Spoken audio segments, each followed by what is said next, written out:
صل على محمد وآل محمد. أعوذ بالله من الشيطان الرجيم. بسم الله الرحمن الرحيم. الحمد لله رب العالمين والعاقبة للمتقين والصلاة والسلام على سيدنا ونبينا وطبيب قلوبنا والشفيع ذنوبنا أبا القاسم محمد صلى الله عليه وآله الطيبين الطاهرين ولعنة الله على أعدائهم أجمعين من الآن إلى قيام يوم الدين. أما بعد، قال الله تبارك وتعالى في كتابه الكريم: وَالثِّيَابَكَ وَتَحْقِرْ. صدق الله العلي العظيم. رب اشرح لي صدري ويسر لي أمري واحلل عقدة من لساني يفقهوا قولي. أوصيكم عباد الله ونفسي بتقوى الله. İnşallah Allah'ın salamı, rəhməti, bərəkəti hər birinizin üzərinə olsun. İlk növbədə özümə, sonra sizlərə ilahi nemət olan təqvanı tövsiyə edirəm. Allah Teala bizləri, sizləri təqvalardan qərar versin. Allahdan istəyimiz, arzumuz bu olsun ki, bu rəhmət, məğfirət, bərəkət dolu cümə gününü hər birimizə mübarək eyləsin. Bu cüməni son cüməmiz qərar verməsin. Bu cümə gündə edəcəyimiz ibadət, itaət, duaları, namazları Allah Teala bizlərdən, sizlərdən ali dərəcədə qəbul eyləsin. O şəxslər ki, bizdən iltiması dua istəyiblər, Allah Teala həm bizlərin, həm onların, həm iltiması dua istəyənlərin də dualarını qəbul eyləsin inşallah. Bütün bu niyyətlərimizə Muhammed Ali Muhammed zamanlar sələvat hədiyələr inşallah.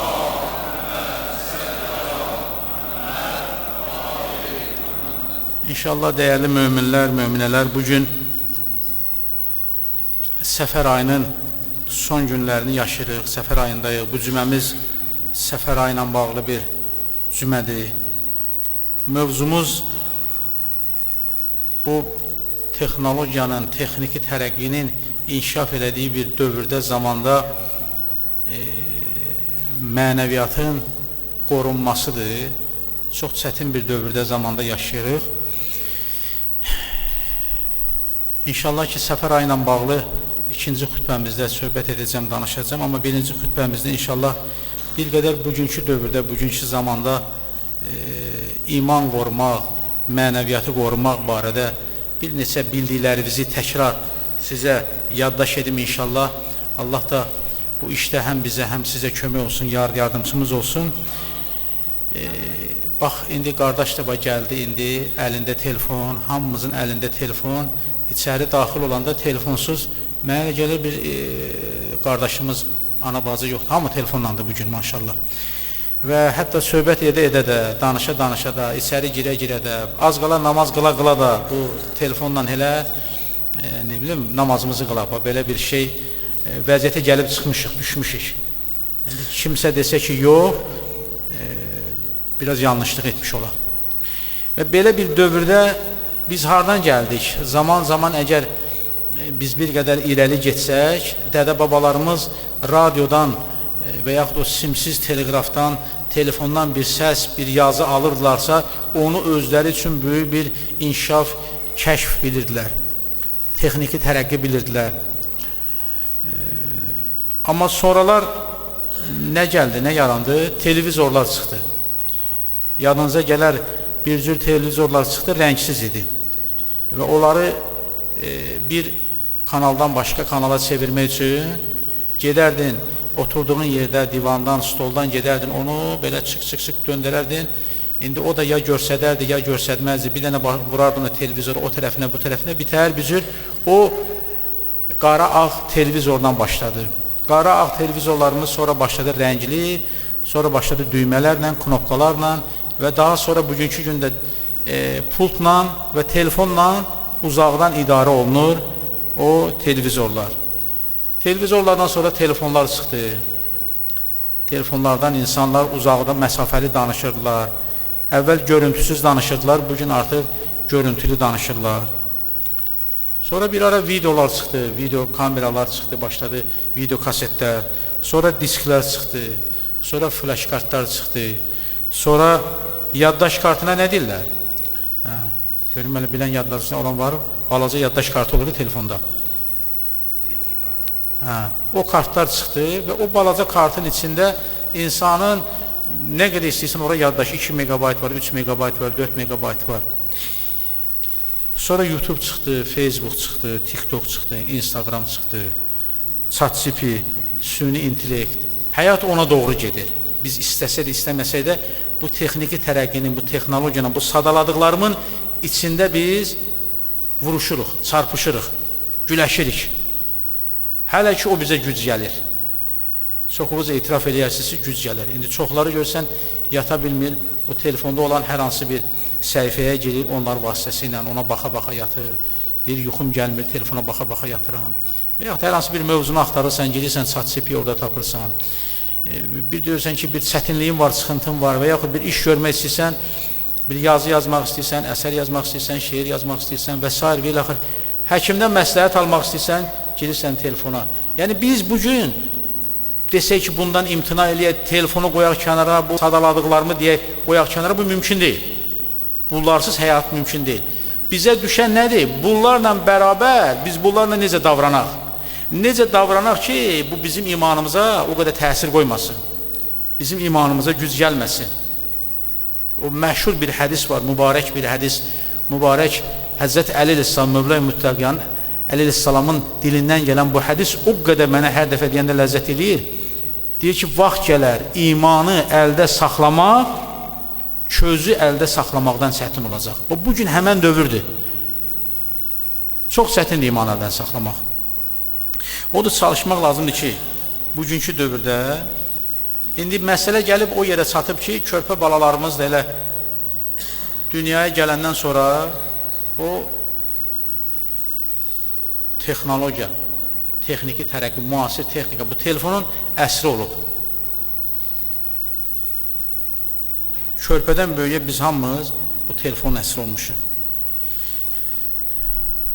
O çıxış yolu, qurtuluş yolu, yenə deyirəm, ondan uzaqlaşmaq lazımdır. Çünki o texniki tərəqqi, telefon və telefonda olan o bəzi səhifələr ki var, insan orada özü üçün maariflənə bilər, elmi məlumatlar ala bilər. Amma çox təəssüflər olsun ki, bununla bərabər insanı uçuruma aparan məlumatlar da, videolar, görüntülər orada görsən ki, öz yerini tapıb.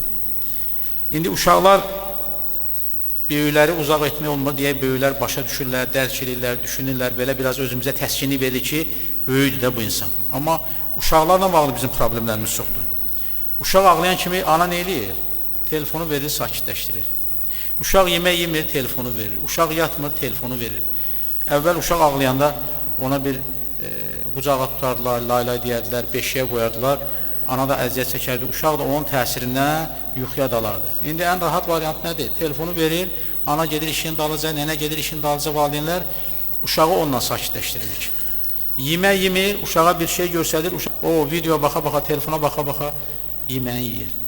Axşam yatanda analarımız, nənələrimiz bizə layla çalırlar. İndi hanı layla çalan ana, nənə? Elə o telefondan bir şey tapırlar, onu qoyurlar.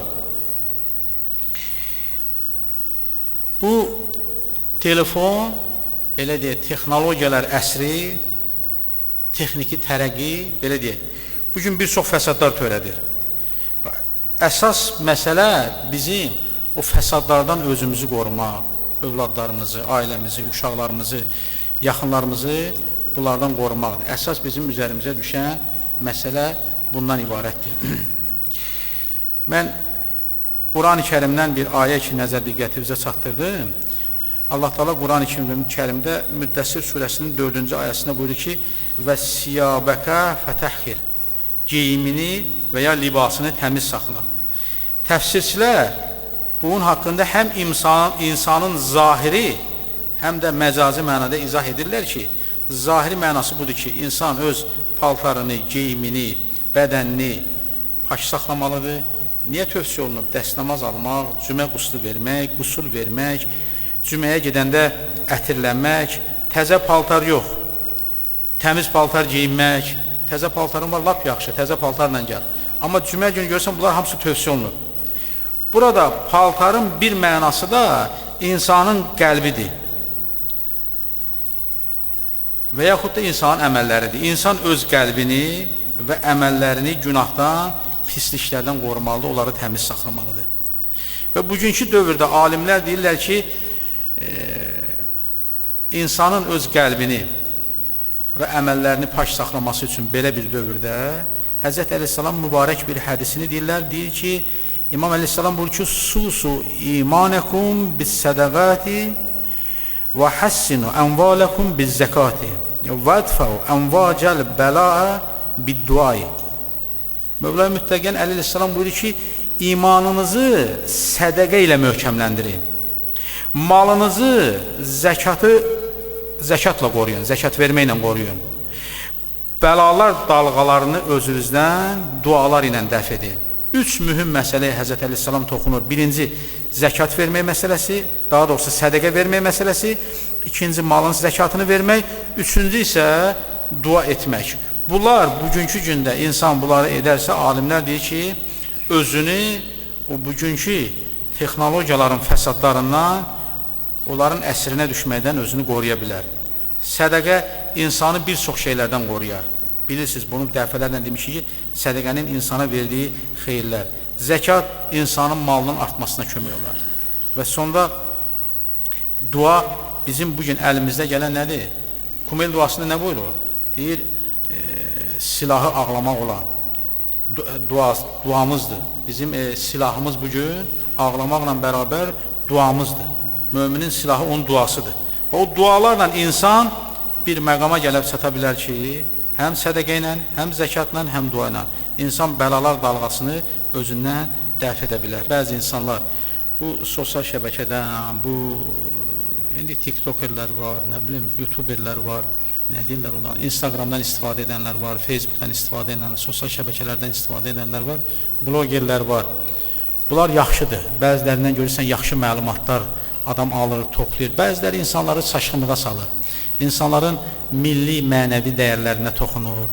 Bizim ənənəvi dövlətçiliyimiz var, milliliyimiz var, mənəviyyatımız var, vətənimiz var, torpağımız var. O sadaladığım hər bir peşə sahibi üçün, hər bir inanclı üçün, inanmayan insan üçün hətta belə bunlar mübarək, müqəddəs bir dəyər kimi olmalıdır və bunu qorumalıdır. Kimsə ola bilər namaz qılmır, namaz qılana qarşı çıxmamalıdır. Kimsə namaz qılır, namaz qılmayana qarşı çıxmamalıdır. Yəni bunlar bizim bəzi dəyərlərimiz var, onlar ümmidir. Bu 44 günlük müharibədə biz bunların şahidi olduq. İndi bu azanla bağlı gördüm, mənim qabağıma çıxdı. Biri deyir ki, azan xalqı narahat edir, verilən azan.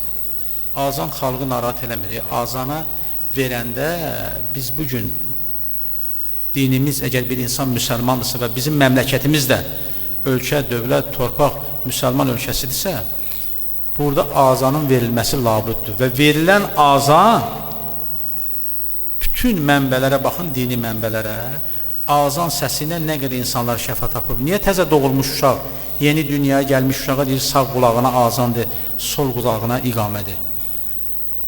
İndi insan rəhmətə gedir, onun üçün namaz qılınır. O namazda azan iqamə yoxdur. Amma insan dünyaya gələndə, həmən dünyaya gələn insan üçün azan iqamə deyilir. Azan çağırışdır. Biz 44 günlük müharibədə bizim fatihlərimiz, əskərlərimiz, qazilərimiz, şəhidlərimiz, zabitlərimiz Şuşanı işğaldan azad edəndə yuxarı Gövhər Ağa məscidinin minarəsinə çıxıb orada azan veriblər. Bir yerdə bayraq sancıblar. Bir yerdə himni səsləndiriblər. Bu ölkənin dəyəridir, bunun himni, bunun bayrağı, bunun azanı. Milli kimliyimiz var, mən həmişə demişəm, mənəvi kimliyimiz var. Bunlar hamısı bir-birinə bağlıdır. Azanımız da, bayrağımız da, himnimiz də. Və bugünkü gündə hamımız ayıq-sayıq olmalıyıq, bu işlərdə diqqətli olmalıyıq. Bizim məsciddə də azan veriləndə bu qonşulardan bir neçə nəfər var, şikayət eləyir. Amma nə edək, indi bizdə bugün instansiyalar var, gedirsən, müraciət edirsən ki, azanın səsini nə qədər verə bilərsən. Gələ onun səsini də o qədər verməyəsən ki, narahat olan da qoy narahat olmasın. Məncə narahat olmamalıdır, amma belə insanlar var. Amma ümumilikdə bütün xalqın adı ilə danışmaq, bu xalqa qarşı hörmətsizlikdir. Allah sizləri var eləsin, Allah sizin köməyiniz olsun. Mən qısa olaraq ona toxundum ki, belə bir dövrdə hamı həssas olmalıdır. Bax, sizlər, şükür Allah, hamınızın telefonu var. Mən neçə dəfələrlə demişəm, bizim Qafqaz Müsəlmanları İdarəsinin 114 TV-si var. Bir çox bəzi dini qurumların kanalları var. dini verilişlər gedir də. Siz, mən baxıram, görürəm, heç biriniz orada iştirakçı deyilsiniz. Laqeyd yanaşırsınız. Orada bəzən görürsən ki, bir axund, bir alim çıxış edir. Bəziləri onun haqqında yazır. Bəzən mənim də çıxışlarım olur, görürsən, kəsirlər, yazırlar. Biri orada yazır neysə. İşim onda deyil. İşim ondadır ki, bugünkü gündə mömin ayıq-sayıq olmalıdır. Artıq sən qaça bilməzsən bu texniki tərəqqidir, texnologiyalar əsrindən sən qaça bilməzsən. Sən onun bir üzvüsən. Sən Facebookda da məscidlə bağlı Facebookumuz var. Nə bilim, bizim özümüzün səhifəmiz var, Cümə məscidi səhifəsi var, 114 TV səhifəmiz var. Nə olar? Ora abunə olun heç olmasa. Yaxşı, abunə oldun, orada bir bəyənmə nədir? Like, bir işarə qoyursan like. Bir dənə şərh yaz, xoşun gəlibsə yaz, yaxşıdır. İradın varsa iradı bil, tənqid eləyə bilərsən, amma təhqir eləmək olmaz. Sosial şəbəkənin ən böyük bədbəxtçiliyi odur ki, insanlar bir-birlərinə fikrini təhqirlə ifadə edirlər. Gələk insanları təhqir eləməyəsən. Hər insan müxtəlif düşünür. İndi mən bugün, siz burada 300-500 adam əyləşmişsiniz, mənim dediyim sözlər hamısı siz məndən birə-bir qəbul eləməlisiniz. Ola bilər, mənim fikrimlə kimlərsə razılaşmasın. Deyə bilər ki, hacı, sən bunu burada bu şəkildə deməliydi. Mən ümumi danışıram ki, ola bilər, sizdən də bir fikir gələrsə, nə xoş mənim halıma. Artıq Səfər ayının dedim son günləri, o deyirlər ki, Səfər ayı ağır aydı. Niyə ağır aydı? O çəkidə ağır deyildi. Mən bir neçə dəfə bəlkə Səfər ayında izah eləmişəm. Səfər sıfır boşluq sözündən götürülüb. Bir yerdə elə yazılıb. Səfər sarı mənasında gedir. Deyir, bu aya ad qoyulanda payız ayına təsəvvür edirdi. Artıq yarpaqlar saralırdı. Ona görə Səfər qoyulub adı. Bunlar bir mənadır. Ağırlıq deyəndə Səfər ayı niyə ağır aydı? Səfər ayı ona görə ağır aydı ki, bunun ağırlığının bir məqamı İmam Hüseyn əleyhissalamın, Kərbəla şəhidlərinin, Peyğəmbər əhl-i beytinin 40 mərasimi ki, Səfər ayının 20-sinə düşür və Səfər ayının son 10 günlüyü isə bizim üçün yenə də ağır gündür. Nəyə görə? Aləmlərə rəhmət olan sonuncu Peyğəmbərimiz Həzrəti Muhammed el-Mustafa sallallahu aleyhi və aleyhi və səlləmin vəfatı Səfər ayının sonuna düşür. İkinci imamımız İmam Həsən Müştəbə əleyhissalamın şəhadəti Səfər ayına düşür. 8-ci imamımız İmam Rıza əleyhissalamın da şəhadəti Səfər ayına düşür. Ona görə bu ay ağırlıq bir mənada ondandır. Həm ərbəyin buradadır, həm də 3 böyük məsumun varlığın şəhadəti, vəfatı bu aya düşdüyünə görə, ona görə bu ay nədir dəyərli qardaşlar? Möminlər ağır ay sayılır. Səfər ayında Peyğəmbər Rəsulullah sallallahu aleyhi ve səlləmin vəfatı Müntəhəl Əmal kitabında Şeyx Abbas Quminindir. 14 məsum haqqında bir kitabı var. Orada Peyğəmbər Rəsulullahın vəfatı ilə bağlı bir neçə məqama toxunur. Bir məqam da göstərir ki, Peyğəmbərimiz sallallahu aleyhi ve səlləm vəfatı onu bununla bağlayır ki, deyir ki, son zamanlar ona keçi ətinə sürtülmüş zəhərdən, o zəhərli əti yedikdən sonra Həzrət Rəsulullah şəhadətə yetişir. O deyir ki, Peyğəmbər Rəsulullah şəhid olubdur. Bir bu mənbədə var. İmam Həsən Müştəbə əleyhissalam bilirsiniz, o da zəhərlə yoldaşı tərəfdən zəhərlənib şəhid olubdur. İmam Rıza əleyhissalam da Məmun tərəfindən üzümə qatılmış zəhərlə şəhid olubdur. Bu üç varlıq, böyük şəxsiyyət Peyğəmbərimiz, İmam Həsən Müştəbə əleyhissalam, İmam Rıza əleyhissalam hər üçü zəhər vasitəsi ilə dünyalarını dəyişiblər, şəhid olublar, qətlə yetiriblər. Əvvəla Peyğəmbər Rəsulullah və digər məsumları biz baxaq İmam Əlidən, İmam Həsən Müştəbə əleyhissalam, İmam Zeynəlabdin əleyhissalam istisna olmaqla bütün imamlarımız zəhərləniblər. İmam Hüseyn əleyhissalamı isə qətlə yetiriblər. Həzrət əleyhissalam Kufə məscidində qılınc zərbəsi alıb. Amma İmam Hüseyn əleyhissalamın şəhadəti bu məsumların vəfatından, dünyasının dəyişməsindən fərqlidir. Fərqli bir neçə mənadadır. Baxın, görürsünüz, bəzən müqayisə edirlər ki, niyə İmam Əli üçün siz 40 gün əzadarlıq eləmişsiniz, yas saxlamırsınız? Hələ bəzilərdir ki, niyə Peyğəmbər üçün 40 gün yas saxlamırsınız? Biri deyir ki, niyə Peyğəmbər öz övladları üçün 40 gün yas saxlamayıb? Siz saxlayırsınız. Əvvəla bir şeyi, tarixi açıb oxusunlar bütün müsəlman mənbələrində. Mən məzhəblərin adını tutmuram. Müsəlman mənbələrində vardır ki, Peyğəmbər Rəsulxuda, İmam Hüseyn əleyhissalam dünyaya gələndə onun üçün ilk göz yaşı tökən kim olur? Həzrəti Rəsulullah. Uşaq dünyaya gəlib sevinərlər də, gülərlər də. Adətən bizim uşaq dünyaya gələndə hamı sevinmir, bayram keçirtmir. İmam Həzrəti Rəsulullah da sevinir. Amma o sevinclə bərabər göz yaşı tökür. Soruşurlar niyə? Deyir, vaxt gələcək bu ümmət mənim bu balamı Kərbala torpağında qanına qəltan edəcək. Və bilirsiniz, Peyğəmbər Rəsulxuda zövcəsi Ümmü Sələməyə Cəbrail əleyhissalamın gətirdiyi torpağı verir. Deyir, haçan bu torpaq qırmızı rəngə boyandı, bil ki, oğlum Hüseyin Kərbalada qanına qəltan olubdur. Bu Peyğəmbərlə bağlı bir hədis, bütün mənbələrə baxın, bu var. İstər sünni, istər şiə, fərq eləmir. Mən demişəm, ümumiyyətlə bizim din böyüklərimiz, Peyğəmbər Rəsulxuda və digər müqəddəslərimiz bizim ümmi dəyərimizdir. Bir məzhəbin, bir təriqətin, hətta onlar o qədər böyüdülər ki, ümumbəşər bir dəyərə gəlib çatıblar. Yəni, o səviyyədədirlər. Mən neçə dəfələrlə demişəm, dünyanın, keçən əsrdə dünyanın 100 ən məşhur adamını axtarışını edəndə, axtarış edirlər, ora birinci kimi qoyaraq, ora nə xristiyan qoyuldu, nə bütpərəst qoyuldu, nə yəhudi qoyuldu, nə fizik qoyuldu, nə kimyası qoyuldu, nə başqa bir peşə sahibi. Axtarış elədilər. Sonda bir qərara gəldilər ki, bəşər tarixi üçün 100 əgər ən dəyərli insan istəyirsə, çıxardaqsa, onun birincisi kim olmalıdır? Əlbəttə istəməzlər müsəlman olsun. Amma bütün araşdırmalar, elmi mənbələr, bunlar onu gətirib çıxardı ki, o yerdə birinci aləmlərə rəhmət olan sonuncu Peyğəmbərimiz Muhammed Mustafa oldu.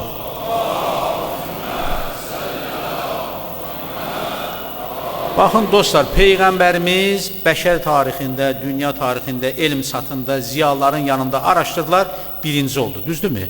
Onu heç səsləndirən yoxdur. Gəlirlər, çatırlar bu mövzuya ki, Peyğəmbərlə İmam Hüseyn əleyhissalamı müqayisə edirlər. Və yaxud o biri məsumları müqayisə edirlər.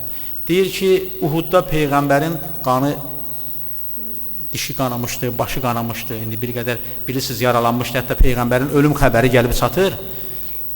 Deyir, niyə İmam Hüseyn əleyhissalamın qanı tökülən? Axı, İmam Hüseyn əleyhissalam kimdir? Hər qanı tökülən insanı torpağı müqəddəs sayılır. Dünyada nə qədər insanlar olur? Qanları torpaq, bu birini bıçaqlayır, onu vurur, onun başını kəsir. Yox. Amma niyə məhz orada, Kərbalada İmam Hüseyin bir adı da nədir? Şəhiddir də bu. Şəhidin qanı tökülən torpaq. Peyğəmbər orada şəhid olmadı Uhudda. Yaralandı. Yaralandı, onun qanı töküldü. Mübarəkdir, əzizdir bizim üçün. Peyğəmbər Rəsulxuda dəstəmaz alardı, onun dəstəmazının suyu təbərrük idi. Amma Peyğəmbər orada şəhid olmadı Uhudda.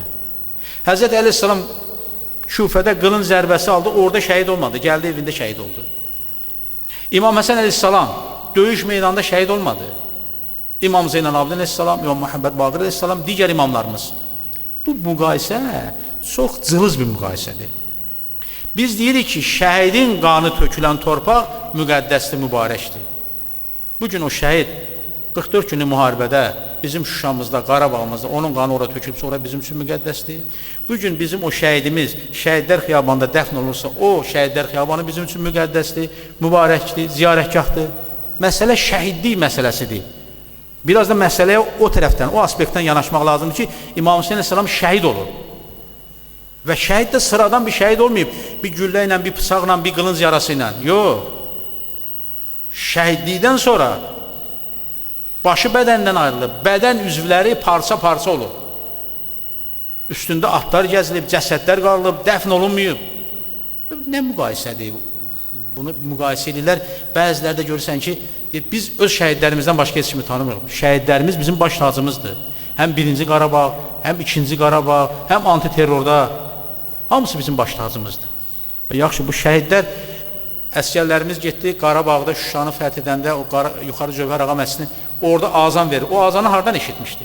Bu məscidlərdən eşitmişdi, minbərlərdən eşitmişdi ki, məscidin minarəsində azan verərlər. Şəhidlik məktəbinin dərsini, o zirvəyə yüksəlməyi hardan gördülər? Onu da İmam Hüseyn Aşura məktəbindən gördülər də. Məqsədim odur ki, bəzən bugün o sosial şəbəkə qəhrəmanları ki var, çıxıblar üzə, yağışdan çıxan göbələk kimi, onlara qarşı sizin fikriniz olmalıdır, düşünməniz, elmi alternativ cavabınız olmalıdır. Bəzi insanlar var ya, düzdür, onlarla baş-başa qoymağın mənası da yoxdur, çünki onlar məqsəd yönü görürlər bu işi. Peyğəmbər Rəsul-i Xudanın əzizi, ciyərparəsi, canı canından, qanı qanı olandan, qanından olan İmam Hüseyn əleyhissalamın şəhadətindən biz danışırıq. Əli Əkbərin şəhadətindən danışırıq. Şipi Peyğəmbər, duruşu, baxışı, davranışı, hər şeyi Peyğəmbərə oxşayırdı. Qasimin şəhadətindən danışırıq. Əbəlfəz ağanın şəhadətindən danışırıq. Ruqəyyənin, Səkinənin şəhadətindən danışırıq. Onların başına gətirən işgəncələr. Biz bunu deməklə kimisə reklam eləmirik. Biz, insanlar zaman-zaman alimlər cil-cil kitablar niyə yazıblar? Bəşərə demək istəyirlər ki, insanlığa. Müharibə ilə qutarın. İnsan qırğını ilə qutarın. İnsan qətlə yetirməyin, körpə qətlə yetirməyin, qoca qətlə yetirməyin, haqsız yerə insan öldürməyin. Kərbala bu deməkdir. İmam Hüseyn demək, yad etmək bu deməkdir ki, haqsız yerə insanı niyə öldürürsən? Uşağı niyə öldürürsən? Qocanı niyə öldürürsən? Xəstəni niyə öldürürsən? Evi niyə dağıdırsan? Kəndi niyə dağıdırsan? Biz İmam Hüseyndən danışanda, şəhidlikdən danışanda bunu demək istəyirik. Və inşallah ki, fikrimi elə bununla da tamamlayayım. Qarşıda inşallah o şəhadət günləri ki olacaq. Biz onları bir gündə qeyd edəcək. İndi o günü mən dəqiqləşdirərəm, görüm hansı gündür. Ehsan süfrəsinə xahiş edirəm, hamı qoşulsun. 3 böyük məsumumuzun şəhadətidir. O biri mənəvi cəhətdən də, fiziki cəhətdən də inşallah hamımızı dəvət edəcəyim Allahın izni ilə. Bir hədis İmam Cəfər Sadiq əleyhissalamdan deyim. Elə bugün bu müasirlikdən biraz danışdıq. Deyir, mömin 4 xislətdən ayrılmaz. Bunu özünüz üçün yadda saxlayın. Bir insan ki, mömin oldu, yadında saxlasın, 4 xislətdən ayrılmaz. Onlardan birinci, ona əziyyət verən qonşudan. Görərsən ki, bir qonşusu var, ona əziyyət verər. İkinci, onu doğru yoldan azdıran şeytandan. Şeytan elə bilmir, insan namaza gəldi, oruca gəldi, həccə getdi, nə bilim, ibadət elədi, şeytan ondan əl çəkəcək. Yox. Şeytan hər bir insanın özünə görə ona hücum edəcək. Deyir, azın az dərdi var, çoxun çox dərdi. Bir insan dində hansısa bir səviyyə nə qədər çatır, yüksəlirsə, şeytan ona oradan hücum edir. İnsan aşağıdadırsa aşağı ilə, yuxarıdadırsa yuxarıda. Bunun haqqında da kifayət qədər danışmışıq. Demək, mömin qonşudan əziyyət alar, şeytan onu doğru yoldan azdırmağa çalışar, onu izləyib işlərini təftiş edən münafiqdən. Bir insan mömindir, bir insan da onun möminliyindən xoşu gəlmir. Namaz qılır, oruç tutur, ibadətlə məşğuldur, dua ilə, zikirlə, məscidlə. Görəsən, münafiqin işi nə olar? Elə hey izləyib, onu təftiş eləsin, onda bir nöqsan axtarsın. Bu münafiqin işidir, möminlə bağlı. Amma dördüncüsü isə deyir ki, ona həsəd aparan möminlər. İmam Cəfər Sadiq əleyhissalam buyurur ki, mömin üçün hamısından ağır və çətin onun həsədini çəkən mömindir. Baxın dostlar, qonşu möminə əziyyət verəcək.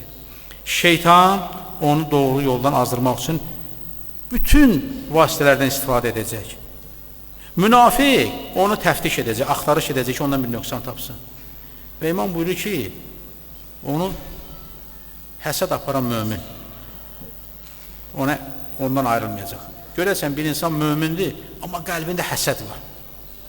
Həsəd var. İmam buyurur ki, İmam Cəfər Sadiq əleyhissalam, mömin üçün hamısından ağır və çətin olanı onun həsədini çəkən mömindir. Soruşdum ki, bu necə çətinlikdir? İmam buyurur ki, çünki həsədçi onun barəsində nə desə, cəmaət onu təsdiq edər.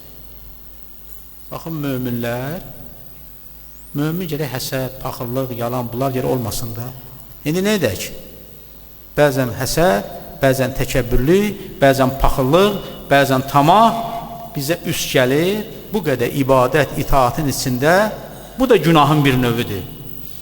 Həsəd aparmaq da günahın bir növüdür. Paxıllıq etmək də günahın bir növüdür. Bir şeyə tamah aparmaq da günahın bir növüdür. Təkəbbürlük də günahın bir növüdür. Yalan da günahın bir növüdür. İftira da günahın bir növüdür. Bir növü də günahın nədir? Həsəd. Möminin həsəd aparmağı. Deyir, mömin üçün, möminin ona həsəd aparmağı ona görə çətindir ki, ağırdır ki, bir insan mömindir də, o biri mömin haqqında nə desə, cəmaət ona inanacaq. O çətindir. Və belə bir zamanda yaşayırıq, belə bir dövrdə yaşayırıq. Allahdan istəyimiz, arzumuz bu olsun ki, Allah bizi həsəd, paxıllıq, təkəbbürlük, tamah xəstəliyindən uzaq eləsin. Allah sizləri var eləsin. Allah bu cüməmizi mübarək eləsin inşallah. Bismillahirrahmanirrahim. İnna a'taynakal kavsar. Fasalli li rabbika vanhar inne şaniyeke vel abtar.